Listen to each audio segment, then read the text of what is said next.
இங்க காலகாலமா சித்தாந்தம் அரசியல் கொள்கை பேசுறவங்க அம்பேத்கரை மேடை ஏற்றினதே யார் சொன்னது? இந்தியாவிலேயே தமிழ்நாட்டில் தான் திராவிட முன்னேற்ற கழகம் தான் ஆட்சி தான் அம்பேத்கர் அடையாளப்படுத்தின ஆட்சி. எந்த மாநிலத்திலும் கிடையாது.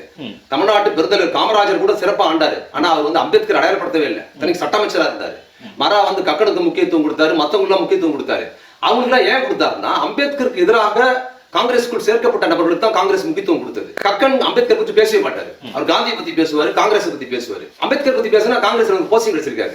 ஏன்னா அம்பேத்கருக்கு எதிராக உருவாக்கப்பட்ட MC ராஜா காலத்துல இருந்து ஒவ்வொருத்தருக்கும் போஸ்டிங் கொடுத்து இன்னைக்கு எப்படி எல்முருகனுக்கு எல்லாம் கொடுக்குறாங்க அது மாதிரி உருவாக்கப்பட்ட நபர்கள் தான் அவங்களுக்கு எல்லாம் அங்கீகாரம் கொடுத்தாங்க. அம்பேத்கர் அங்கீகரிக்கவே இல்லை.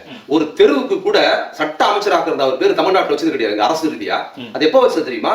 கலைஞர் முதலமைச்சர் ஆனதுக்கு பிற்பாடுதான் முதல் முறையாக தமிழ்நாட்டில் சென்னை வியாசார்பாடியில் அம்பேத்கர் கலைக்கல்லூரி ஆரம்பிக்கப்பட்டது. அம்பேத்கர் பிறந்த மகாராஷ்டிராவில் பிறந்த அவரோட மண்ணில் அவரோட பேரை மராத்வாடா பல்கலைக்கழகத்துக்கு காங்கிரஸ் வைக்க போனா வைக்கக்கூடாது. பால் தாக்கரே ஊரே கொடுத்துட்டான், வைக்க கூடாதுன்னு.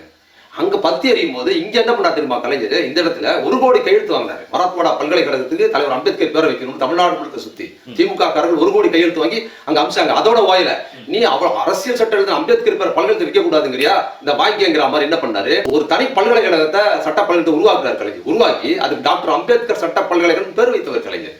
இந்த மாதிரி நிறைய அதே மாதிரி எல்லா மாவட்டத்துக்கும் தலைவர்கள் பேர் வைக்கிறாரு.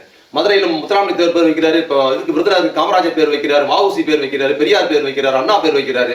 தேசிய தலைவர் பேர் ஒரு மாவட்டத்துக்கு வைக்கணும்.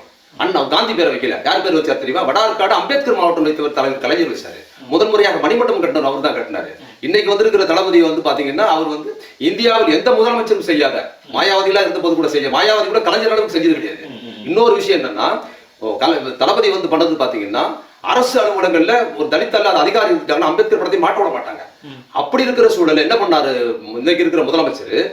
அம்பேத்கர் பிறந்த நாளை சமத்துவ நாடாக இருந்துச்சு நீங்க உறுதிமொழி ஏற்கனவே சொல்லிட்டாரு. இது இந்தியாவோட எங்கேயுமே கிடையாது, அவர் செஞ்சிருக்காரு. இதுல இன்னொரு சிறப்பு என்னன்னா தலித் தலைமை கொண்ட கட்சி அது 90% தலித் மக்கள் மட்டும் தான் இருக்கிறாங்கன்னா நீங்க அம்பேத்கர் ஜாதி ஒழிப்பு சார்ந்த அரசியலை தான் அவங்க முன்னெடுக்க முடியும். ஈஸியா எடுத்துடலாம், அது மாற்றம் கிடையாது. ஆனா திமுக மாதிரி கட்சியில வெறும் தலித் மக்கள் மட்டும் கிடையாது. இன்னும் ஒப்புட்டாளர்கள் பாத்தீங்கன்னா தலித் மக்களோட தலித் அல்லாதவர்கள் அதிகமா இருக்கிறாங்க. அவங்க எல்லாருமே இப்ப தேர்தல் அரசியல் கட்சிங்கிறதுனால அவங்க எல்லாரும் முற்போக்காளர் கிடையாது. அவங்க சமய நம்பிக்கை இருக்குது, ஜாதி உணர்வு இருக்குது, அதெல்லாம் தாண்டி இருக்குது. இந்தியாவில் கம்யூனிஸ்ட் கட்சிகள் கூட செய்யாத விஷயத்தை தன் கட்சியில் பல்வேறு சாதி சமய மக்கள் பல்வேறு நம்பிக்கை இருக்கும்போது கூட அம்பேத்கருக்கான சிறப்புகளை செய்த ஒரே கட்சி திராவிட முன்னேற்ற கழகம். அது மட்டும் இல்ல, பல்வேறு சாதிக்காரர்கள் நீதிபதி இருக்கிறாங்க, ஒரு தலித் கூட இல்லையேன்னு பெரியார் வருத்தப்பட்டு கலைஞர் சொன்ன போது கலைஞர் முதல் முறையாக சென்னை உயர்நீதிமன்றத்துக்கு ஒரு நீதிபதியாக வரதராஜன் ஒருவரை நீதிபதியாக நினைத்தார். கலைஞர் தான் கொண்டு வந்தார். முதல் முறையாக ஷெட்யூல் காஸ்ட் நீதிபதி வராரு. அந்த நீதிபதி சுப்ரீம் கோர்ட் முதல் முறையாக போனது பாத்தீங்கன்னா அது திமுக திராவிட இயக்கம் கொண்டு வந்து அதன் அரசியல் பெண்களுக்கு செய்தது தான் அது. நீங்க லிஸ்ட் எடுத்து பாத்தீங்கன்னா இது எல்லாமே இருக்குது. பொய் நம்ம கண்ணு முன்னாலே வரலாற்று பொய் சொல்றாங்க.